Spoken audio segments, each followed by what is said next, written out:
Good morning to everyone. Welcome to this wonderful session today morning. I have some amazing speakers. We have the session on empowering women entrepreneurs. We have with us Dipanvita, who will be the moderator for this session, and we have Revati from Hey Didi and Ankita Vashishta from Saha Fund. Uh, I would just like to introduce Dipanvita, the moderator, before she takes over. Dipanvita Chattopadhyay is the chairman and CEO of IKP Knowledge Park, developed the first life science research park in India in Hyderabad. She pioneered a hardware product incubator and maker space, IKP EDN, in Bangalore, and works with Indian universities to nurture and fund over 700 innovation projects and early startups. She has authored the India chapter for Global Innovation Index Report, GII 2020. In 2018, she was awarded Top Women Achievers of the Year 2017 Asia by Asia One Business Magazine and Women of Decade in Life Sciences and Innovation by Women Economic Forum. After brief stints as an engineering faculty at BITS, Pilani, and as freelance science writer for children, Dipanvita joined the telecom advisory practice of ICICI Bank in 1994. She advised the government and the private sector on telecom regulations and policies. She was deputed to IKP Knowledge Park as its CEO in August 2001. The Panvita has a lot of credentials. I mean, the list goes on, but a few which I would like to mention. She is the founder chairperson of Support Elders Private Limited, director on the boards of IKP Trust, IKP Ventures, Suven Pharmaceuticals, and the Research and Innovation Circle of Hyderabad, that is RICH. She is the president of IKP EDN, Advisory Council of the International Association of Science Parks. She is Executive Council of AGNII, Accelerating Growth of New Innovations. She is a member of several national committees, including the SNT Cluster Apex Committee of the Prime Minister's Fellowship of Doctoral Research, DST Government of India, DBT Committee on Biotech Parks, Incubation Subcommittee on CSR Reorientation, and the CII National Committee, and the list goes on. So I don't think I'll take further time. Over to you, Dipanvita, and thank you very much to all of you for accepting our invitation and enriching all the people who are hearing about how women, are no less than anybody else. Thank you so much. Thank you, Rashida. A very good morning to all of you today who are gathered here to hear two amazing entrepreneurs, Revati Roy and Ankita Vashisht. If I introduce them, you'll say, okay, we already know them, or maybe I've Googled them already and that's why we are here. So let me tell you, I'm not going to introduce Ankita and Revati. They will tell you about the amazing work, and in case you want to know more about it, there's enough literature, enough material on the net to find them out. So now we have not a lot of time. So why not get into our discussion? Revati, if I can start with you, I'm intrigued at how you've been selecting and penetrating into the spaces that are traditionally dominated by men. I mean, both from the perspective of founders and employees. You work with all women employees. Could you share what prompted you to do so? Hi, thank you so much for having me here. And TAI is anyway a great platform. So I think it's a great idea to talk about us and our work.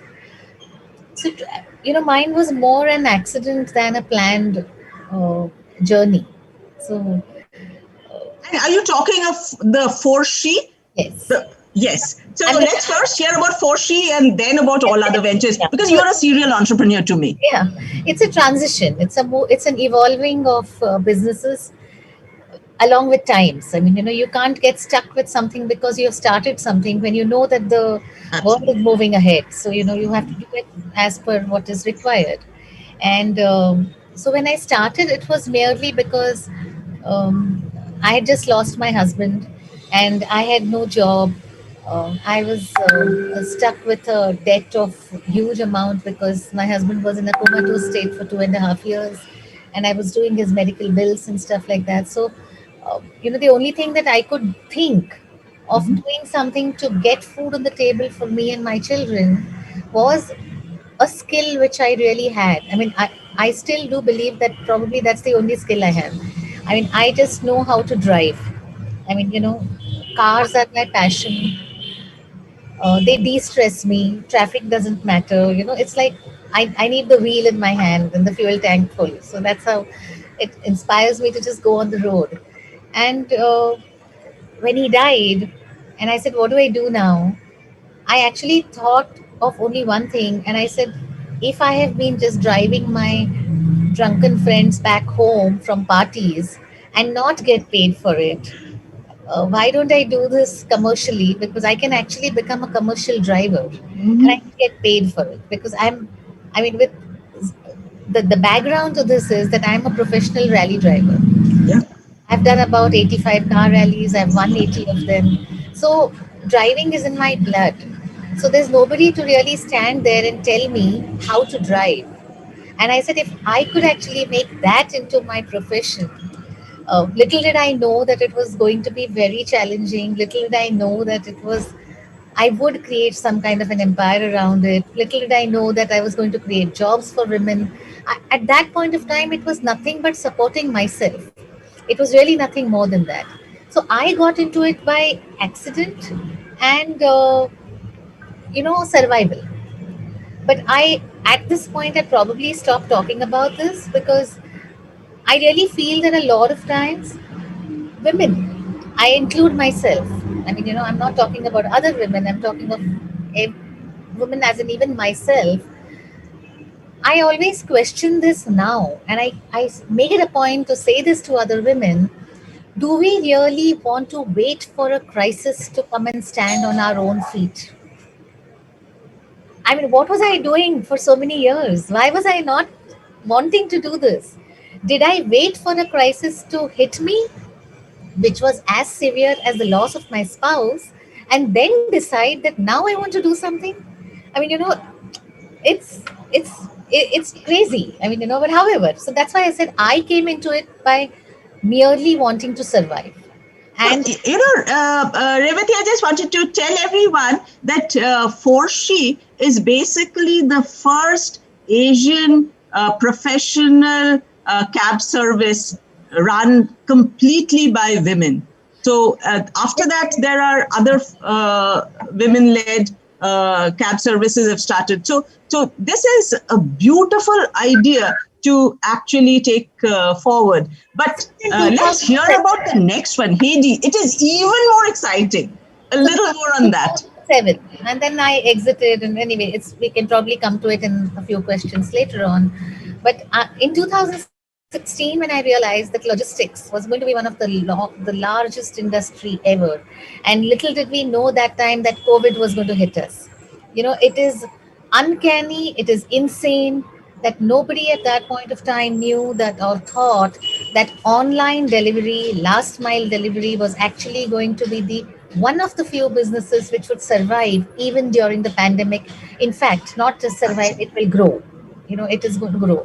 In 2016, I actually started an all women logistics service which is called Hey Didi, HEYDEEDEE, which means sister. Actually, we thought we would start with a bike service, but then we had regulatory issues, so we couldn't start that. So then we quickly moved on to logistics. And when we moved on to logistics, the clients actually started thinking of it as a great thing because they said they were able to meet their diversity and inclusion percentages as well, because if you were to get women employed in your companies at the top end, how many people can you employ? Absolutely. Hardly any. The percentage is going to be hardly. So if you're even talking of 30%, 40%, it is impossible to do that.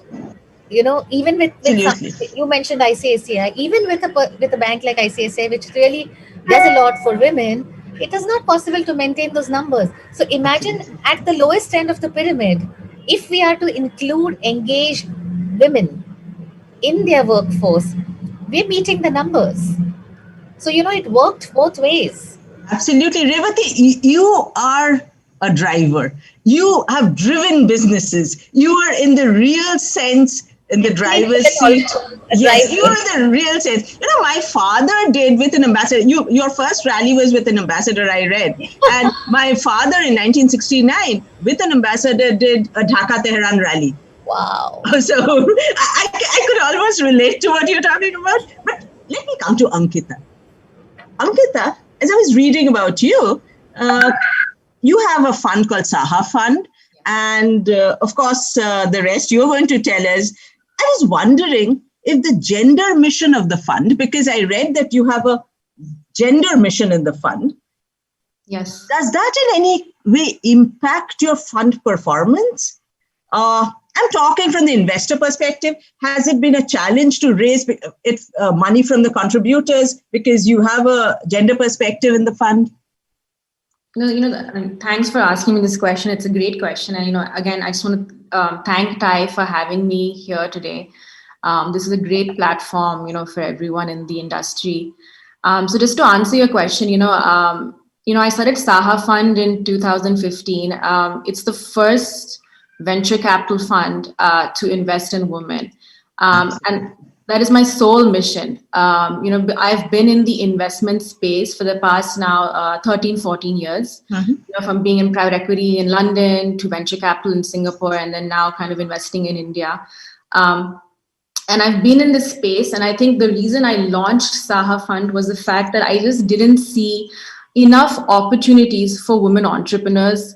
And there's not enough women investors as decision makers, right? Yeah. There was a lot that was being left out on the table, which really had to be impacted. And, I think it's so important that we have funds like Saha Fund, many more, because that opportunity and that lack of capital is what we want to bring to the table.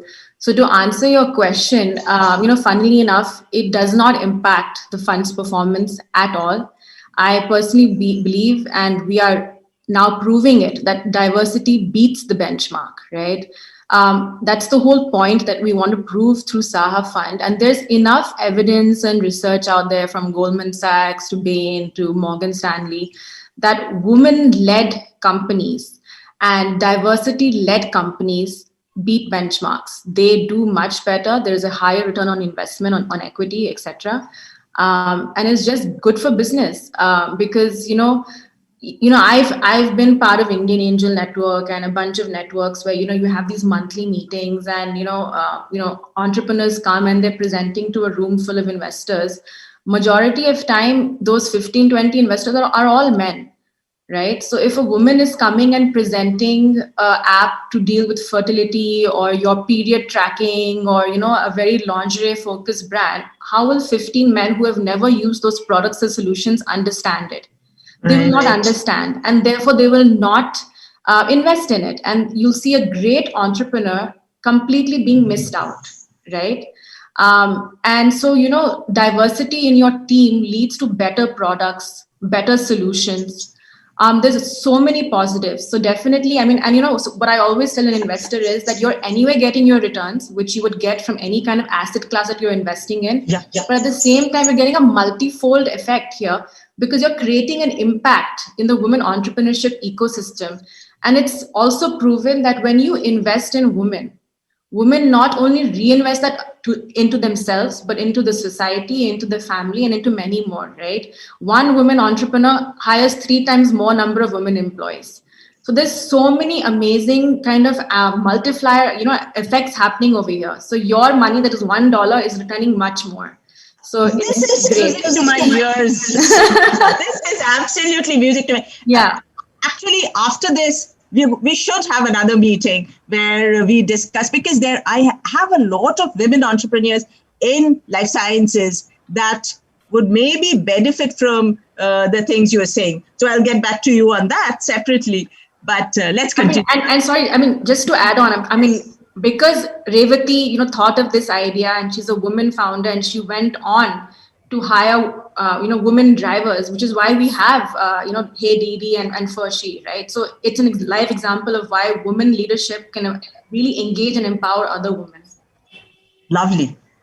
Revati, how did you fund your startups?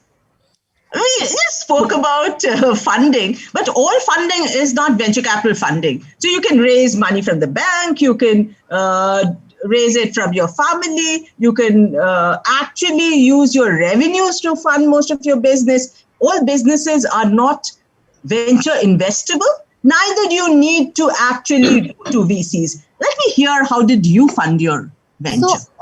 So you're very right in what you're saying. All ideas are not investable, at least in the beginning, because I was dealing with a multifaceted problem. I was dealing with huge amount of problems. The problem was not only the fact that I was in deep debt. So obviously, my first thing would be to actually see how I can get out of that. Second, I was dealing with a situation where there were no ready drivers. So, also the driver community was not a very respected community to deal with. I mean, to talk about. So if there was a person who was who graduated, and the parents would be happier to put them in a KPO or a BPO. Absolutely. Not want them to become a driver. Yeah, So yeah. it's not a respectable job. So that was one on terms of manpower, or woman power rather, HR I'm talking about. Second is the heavy asset. It's not a light asset company, because the least that you need to do a cab company is you need one driver, one cab. I mean, that's not imaginary, right? I mean, you Yeah. actually need a vehicle. Yeah. And who would give me a vehicle with no credibility at all? Sure. I didn't have assets to pledge. I didn't have money to give the bank. I did not have a minimum thing to give the bank to say that, banks still do No operate collaterals. no collaterals. And also, our banking system then and even now, I think to a large extent, is a banya system of mujhe collateral do, main loan dunga. If I had a Absolutely. collateral, why would I come to you? I mean, the point is, I would have done something else, right? I would have sold something and done some. If I believed in my passion so much that I knew that this was going to happen, and if I had collaterals, I would have done it. But the point is, Absolutely. I didn't have it, so I had to somehow, probably gift of the gab. I mean, I went and spoke to a lot of people, and I started driving. The best part for me was I became my own advertisement. So I went directly to the airport, the Mumbai airport, and I said, I want to start a ladies' cab service. And I told a friend who just thought I was completely insane. I mean, he certified me as a mentally challenged person. And he said, you're mentally challenged. I don't know what to do with you. However, I can give you one vehicle. So he gave me one rotten second-hand diesel Indica, which was like, every time I started it, the whole building knew I was starting the car because it made so much noise.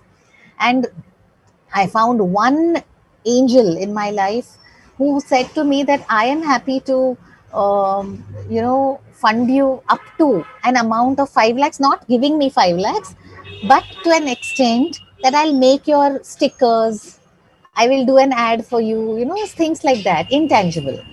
And so he helped me do that. And he put the stickers. I went to the Bombay airport. Even filling petrol or diesel was a problem. I didn't even have that money that time. I was borrowing. I don't know what I was doing. And when I went there, they said, okay, in fact, it was so strange that the person sitting there, who the landside manager of the Mumbai airport, Mr. Lokesh Uttarwar, needs a mention, because he just believed in me at that point of time when I said it's a woman driver and women passengers. He gave me the most prime slot at the Mumbai airport, which probably would be in lakhs of rupees, free of cost. And he said, okay, start. And I just went there and I stood there and I said, ladies taxi. And we got in a lot of opposition from the unions, from whole lot. It's a completely unionized industry. The cab market is a completely unionized industry. And we got our first customer, and she walked in and she got into my cab. I drove her, and I realized that wow, this works. But I didn't even know that time that to drive that vehicle, which had a yellow number plate, I needed a different kind of license. I never even knew that. I mean, until I got caught and on the road, and the guy said, "Where's your license?" And I said, "Here." And he Oh said, "But God. this is not the license." And he said, "You need a commercial transport license to drive this." And I said, "Okay." I said, "Fine, Okay. I'll just go back and I'll do this." So I went back to the authorities and I said, "I need a commercial license now." And the Yeah, guy, Revati, I have to do a case study on you. you have No, to. your story has done it because what you're talking about, all these are facets Yeah. of entrepreneurship and how somebody, so being able to articulate, being able to convince customers, Yeah. being able to convince influencers. You need to Authorities. convince the influencers. But So, the worst part was when I went there to the authorities and I said, I need a commercial license to drive a absolutely. cab. So you And influence a mediator. the guy turned around and told Wonderful. me, he said, I can't give it to you. I said, but why? He said, no, women can't drive cabs. So I said, hello. And I Wow. said, I said, can you write that and give it to me? I then stood there and I told him, I said, I think driving is a skill. It is agnostic of gender. Yeah. So I said, if you tell me that a man is driving a cab and a woman is, on standing on my feet, I had to think of what to tell him. And he said, no, no, Lovely. I can't give it to you in writing. I said, then you give me the license. Either you give it to me in writing or you give me my TR license. I got it in 5 minutes. I said, you take my test. Uh, It's based on skill. You take my test. You want me to come back after 1 month? I'll come back. So, the other thing about entrepreneurs and founders is you're passionate, you stood your ground. Being able to stand your ground, resilience, perseverance, you showed it all. But And Dipanvita, let me also tell you, and I'm sure Ankita knows this. I mean, she's into it yeah, all the time. See, perseverance, passion, building an empire, all of that does not always mean monetary.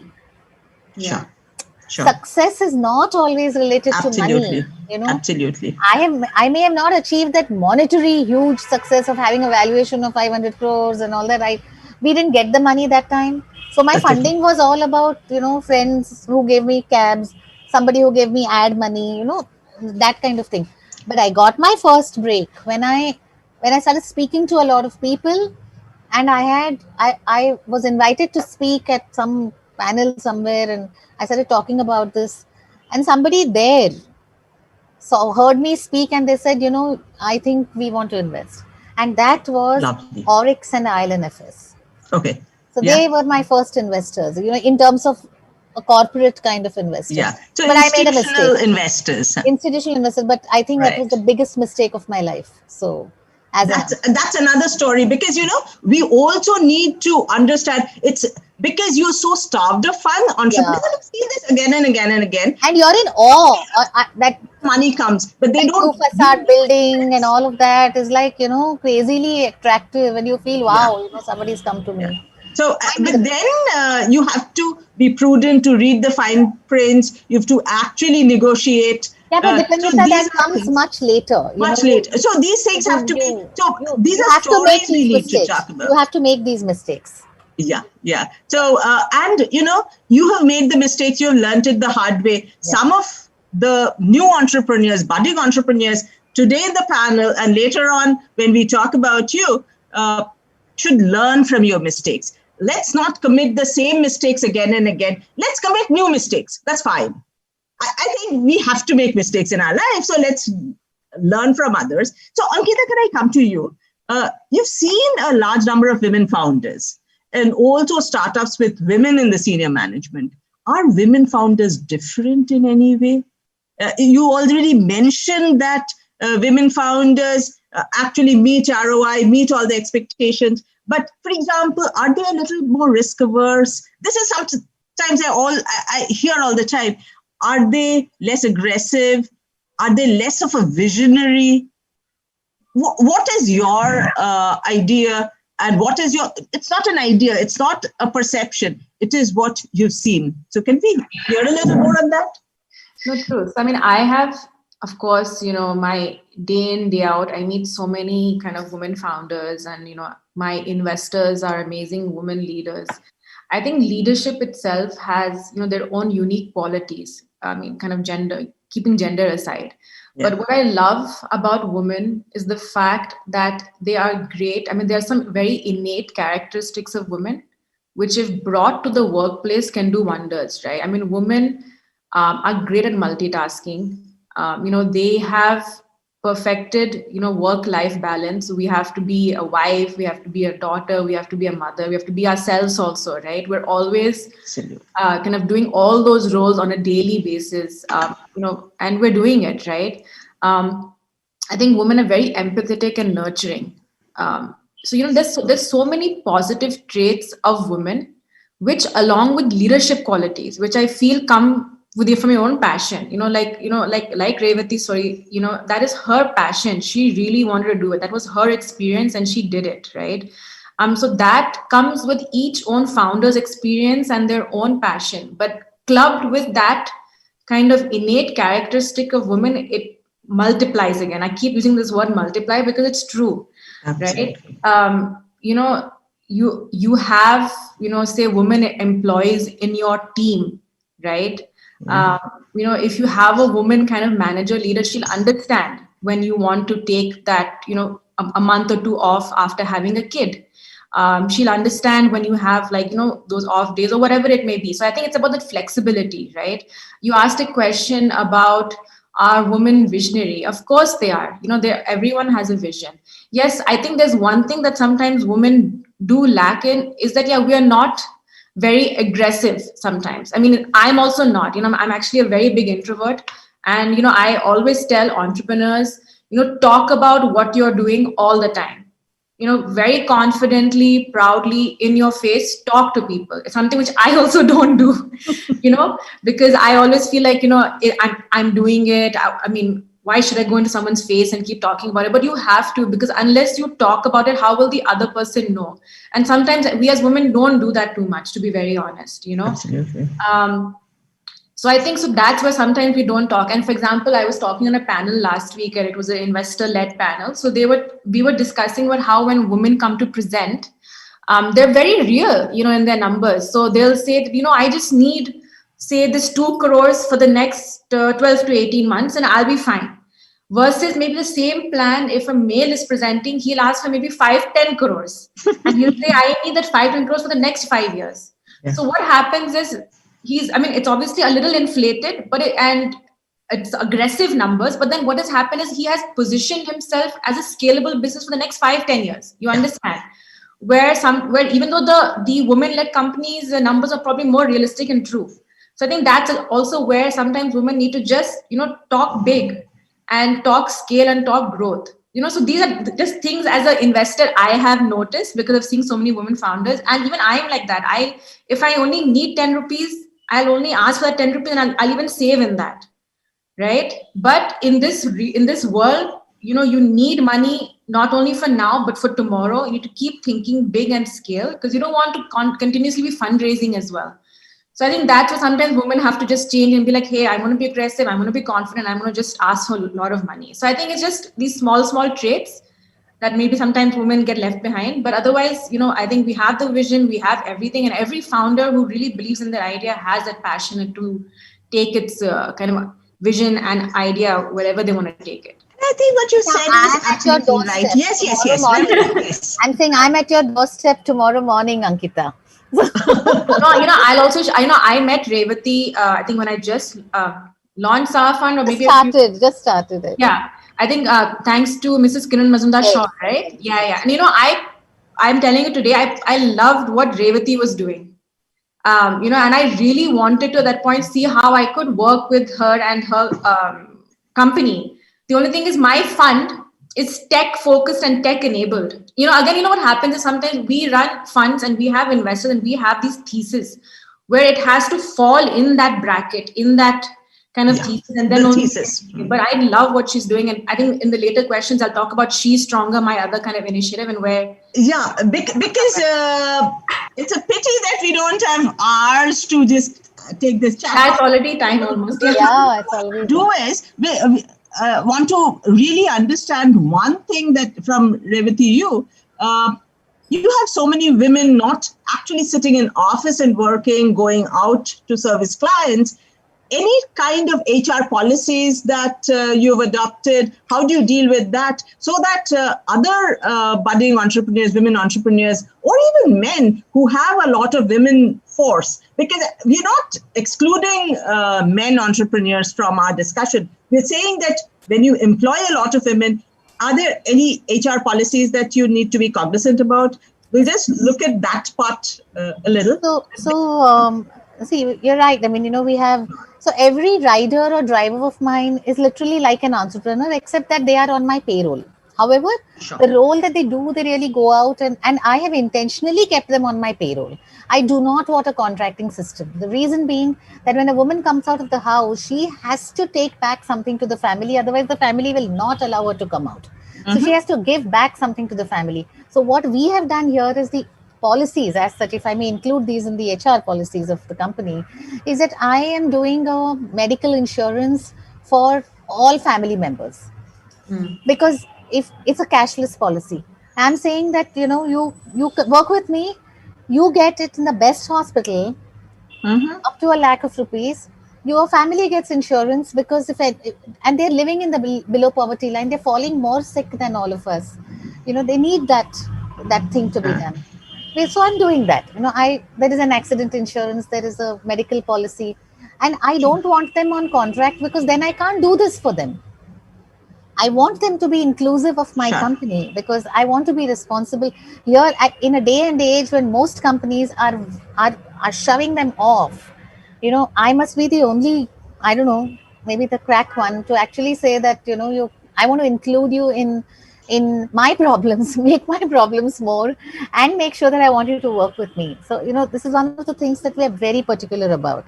And as far as the other policies go, we're very strict about. There's a zero tolerance policy on, for the other vendors to come and poach people from us. Because we take a lot of trouble in engaging with them for almost 45 days to do the skilling for them. Right. I do not have the luxury of poaching from anybody else. Other people have the luxury of poaching from me, but I do not have the luxury of doing that. And we're very strict with the girls as well, that if you go join anybody else, I will take back the money that I have spent on training you. So we do a lot of engagement of these kinds, and we've put a lot of policies in place with, and we have to be very careful about women. There's this, when they go out at work, and there's a sexual harassment policy. Yeah. Luckily, in the so many years that we have worked, we must have encountered just one case to be very, particular about, where one of our girls was harassed. But we put our foot down and went back to the companies and said that client has to be blacklisted. I said, otherwise, we will make it into such an issue that we will ensure that you do not function in India.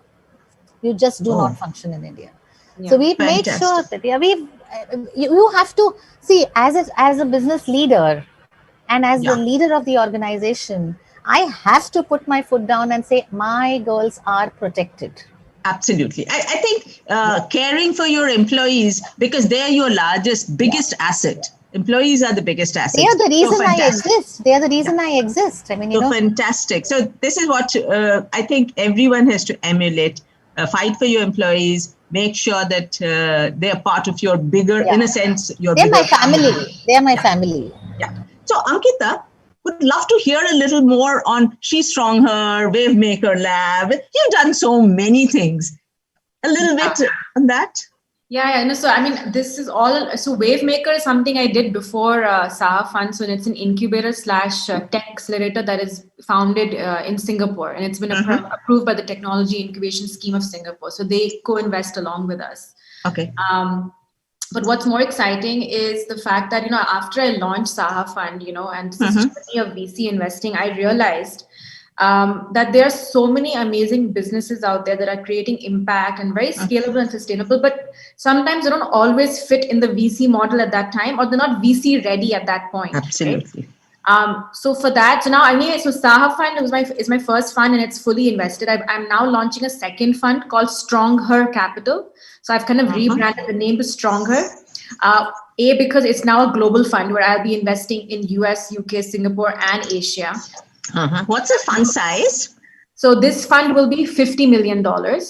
And how much do you invest? What's the ticket size? So this is a Series A fund. So we will invest anywhere from $1 million to $3 million per company. You don't do pre-Series A or seed? So that is something now we're doing. I'm doing as She Stronger. She Stronger would be. Yeah. And so, this is also tech, Ankita? So it is the Stronger Capital. We're looking at, of course, amazing women-led businesses. And I think the theme for me is always tech-focused or tech-enabled. Tech-enabled. Because I feel that is the premise to scale up. But in the Strong Her Capital, what we are looking at is more importantly, because in Saha Fund, we invest in women-led and women-focused, and there wasn't as such too much of a sector focus. But at Strong Her Capital, I feel very, very passionate about investing in companies and sectors that are engaging women into work. So basically looking at femtech, women's health and wellness. Yeah. Fintech for women, inclusive finance, and future of work tech. And this includes stuff like flexible job options, childcare. Good childcare is the future of work. Even a company like Revati's, which is providing different alternative job options for women, would come under this bracket, right? So, not thanks to COVID, but because of COVID, we have seen future of work today.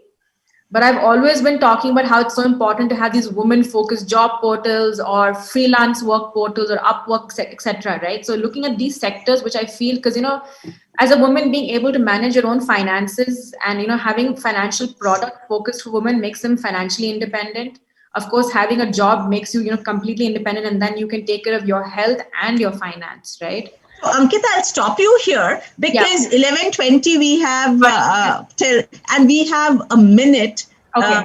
And I just want 30 seconds from each of you. What's your advice to women entrepreneurs who are going through a real low phase and planning to quit the show? And anything that, Ankita, you want to tell them? And then last word from Revati. We'll then go back to Rashida. Yeah, sure. So my advice, to all entrepreneurs and women entrepreneurs are there that, I think every journey is hard and difficult. I think nothing is easy. We hear about these great founders in Times of India or the papers. It's not an overnight success. They have built it over 5-10 years, and then we hear about it because no media, to be honest, captures your journey, right?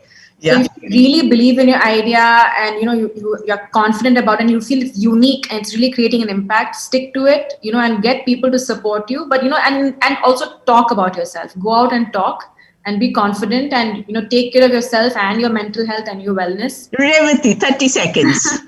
I agree with Ankita, and my advice would be, please dream. Dreams are free. Yeah, they come true sometime.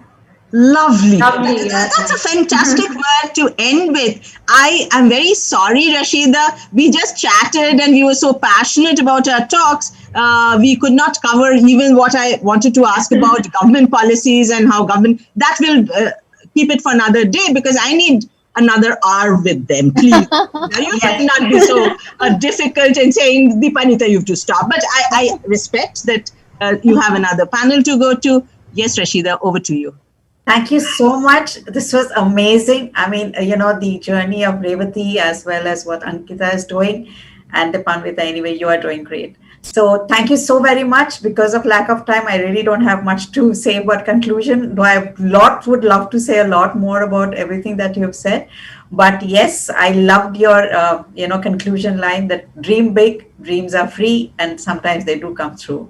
So thank you so very much, all the three of you, for sparing your valuable time. And definitely, I would love to be in touch with both of you and, see how we can help women entrepreneurs in whatever way we can, so that we can, expand their ecosystem. So thank you so And I much. encode what Rashida said. Rashida, one thing I just wanted to tell everyone, all our viewers and audience today, we could not take questions. I'm sure you have a lot of questions. If you can just write to us in Thai, we will somehow see if we can get back to you on that. We promise you that we will take your questions forward in terms of trying to answer them. Just wanted to tell that. Absolutely. Thank you so much.